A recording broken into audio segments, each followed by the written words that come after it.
Thanks for staying with us here on the AM show. Now, about 3,000 Ghanaian women are diagnosed with breast cancer every year. According to statistics, at least 1 of 8 women with the disease die. Sadly, most women with the disease have no idea about the symptoms because of its painless nature. Doctors say this is the reason most women with the disease report late at the hospital and die in no time.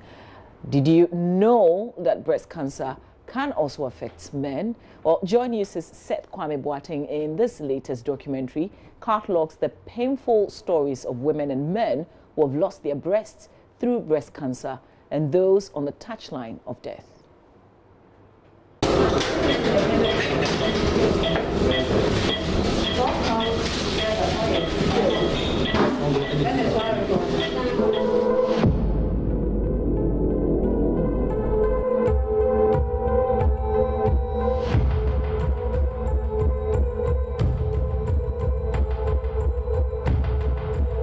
Painless, but very deadly. My mother was diagnosed with cancer, breast cancer, but we didn't see it early. When we saw it, it was too late, and unfortunately, she died. The cause still unknown.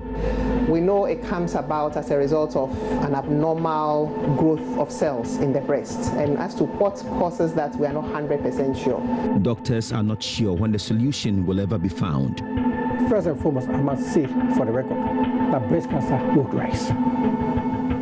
No matter what we do, it's going to rise. It's a disease often associated with myths and misconceptions. Misconceptions include things like, if you have breast cancer, your breast will be removed. And as I've already said, it doesn't have to be removed. 2, if your breast is removed, you will die. 3, chemotherapy is what kills patients. But it's not always a death warrant. They think it's an incurable disease. Breast cancer is one of the highly treatable diseases. It's a survivable disease. It's a curable disease.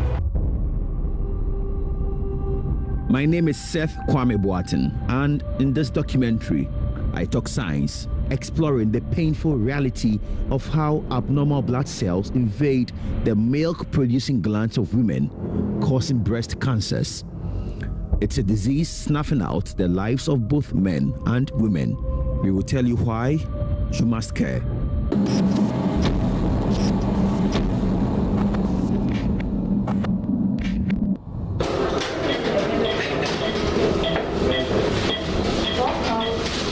These sounds are coming from one of the theaters here at the Kolibu Teaching Hospital's surgical block. The major surgery is about to start.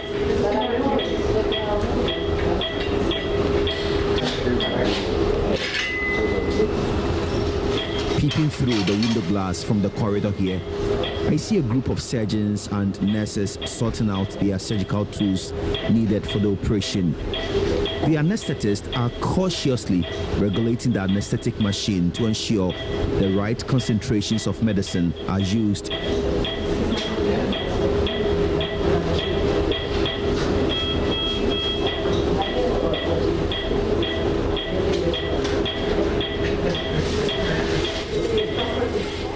Inside the theater, the left breast of a middle-aged woman is being operated on.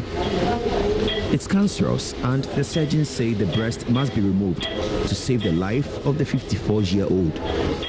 That is what they are doing now with the help of a surgical laser, as they use it to cut and destroy the abnormal breast tissues, detaching it from the body without harming the healthy ones. The breast has turned dark, and there is a white gauze covering a big sore that has been left on it. Dr. Josephine Insafo, the lead surgeon, and her team are carefully carrying out the procedure. So usually it's not as expensive, but because it's locally advanced. It's something that when we cut it out, the gap is put the edges together, but it's not going to come together. So the plastic surgeon has to take a bit of skin from the back, skin and muscle from the back, and it to cover the gas is still affected. There are a team of plastic surgeons on the left side of the surgical table trying their best to get some flesh enough to cover the gap going to be left after the surgery.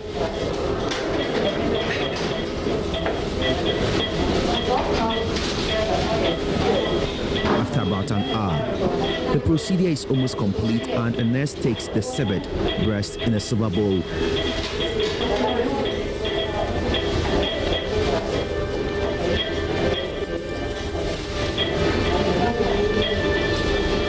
At the Kolebu Teaching Hospital, surgeons say on the average, about 250 breast cancer surgeries are conducted every year.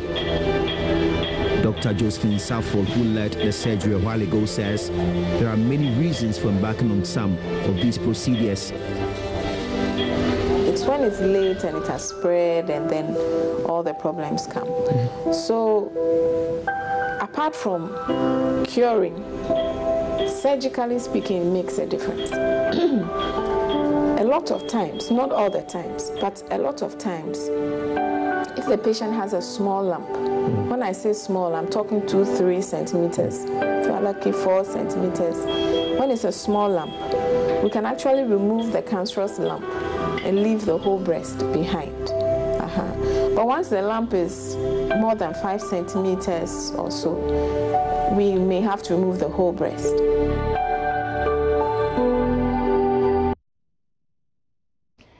Surviving Cancer is our latest Hotline documentary. It airs this evening. Don't miss it, 8:30 p.m. But let's speak to the producer of this documentary, Seth Kwame Boateng. He joins us via Skype. Hello there to you, Seth Kwame Boateng. This is another powerful piece that you produced there. Tell us how long it took for you to put this together.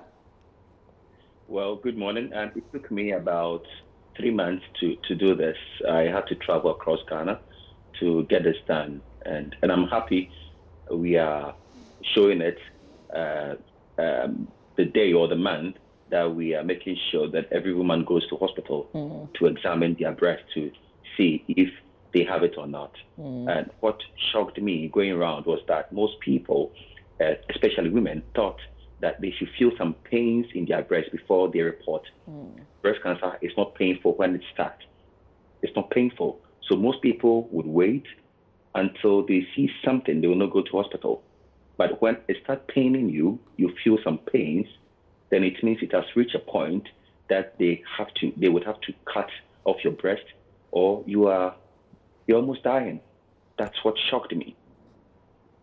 Seth, you also you talk about an area that we don't mostly hear of, the fact that breast cancer also affects men. How far did you go? And that was shocking. In fact, I didn't know until I was made to see a patient, a gentleman who had had his breast cut. And when he narrated to me, my sister, I was shocked and I couldn't believe it. When he showed me, I was like, wow, so it's really the truth. It affects 2% of men, breast cancer. And, it's hereditary. For example, the gentleman I spoke to had his mother died of breast cancer. His auntie also died of breast cancer. And he has it. So it's in the family. But we all have to be careful. Our lifestyle also matters and is the reason some people are battling it. And it's pathetic when you see the sore. I couldn't believe my eye when I was in the theater watching how they were doing the cutting the breast, and you see that I've lost words, Mama V. It's something that we have to be careful and see how best we can protect ourselves. Absolutely, Kwame. But you also had access to these theaters to see surgeries being done. How did it happen, Seth? So I was offered this opportunity at the Kolebu Teaching Hospital. I went for an interview one day, and I told the doctors that, in fact, I want to see how it is done, how they cut the breast. They asked me, are you sure you can stand it? I said, yeah, I will go. So I asked my cameraman, who had never covered such a procedure before. I asked him that can we go? He said yes, we can go. So I said okay, so let's go. So Mama V, we went and it wasn't easy. It wasn't easy seeing how the woman had been put to sleep and they were cutting the breast. They were doing it with the help of a laser. They were bringing everything down. And how doctors. So they had two surgical tables. One set working on the breast, another set working, trying to get some flesh from the back to cover the hole that will be left after the surgery. And oh my God, it was a horrifying moment, but we needed to cover. So I only closed my eyes, pretended as if I was okay. I was sweating, but nobody saw that. It's an air-conditioned room, but I can imagine. But yeah, you know, I needed to be strong, so I don't get my cameraman who had never witnessed such a thing also in that state. No. So I pretended as if I was strong, but I'm telling you, I wasn't that strong, but I managed to cover. Yeah, we're grateful that you did this, though. How long did it take you in that theater? I think it took us, we were there for a little over 2 hours. Okay. It was a major surgery. You know, the breast had gone bad, very bad, very bad.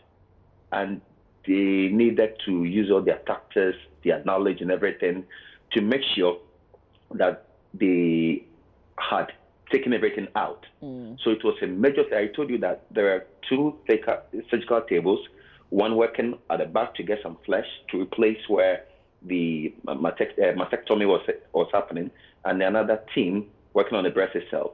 It was, in fact, I couldn't stand for the entire procedure to be over. When they brought the breast down, I said, now I've seen what I wanted to see, so please, let's go. But Kwame, there's a reason we're doing this. There's a reason you went through the trouble to put all these footages together to show us at 8:30 p.m. today. What is that one thing that you want to achieve with this documentary? That breast cancer is curable, though hundreds or thousands have died.